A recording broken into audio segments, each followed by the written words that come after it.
أعوذ بالله من الشيطان الرجيم.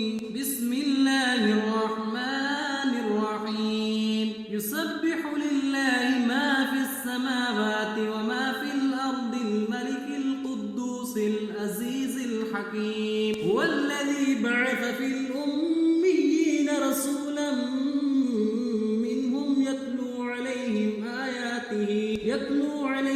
آياته ويزكيهم ويعلمهم الكتاب والحكمة وإن كانوا من قبل لفي ضلال مبين وآخرين منهم لما يلحقوا بهم وهو العزيز الحكيم. ذلك فضل الله يؤتيه من يشاء والله ذو الفضل العظيم. مثل الذين حملوا التوراة ثم لم يحملوها كمثل الحمار يحمل أسفارا بئس مثل القوم الذين كذبوا بآيات الله والله لا يهدي القوم الظالمين. قل يا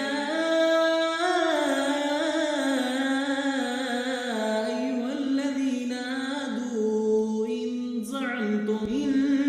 زعمتم أنكم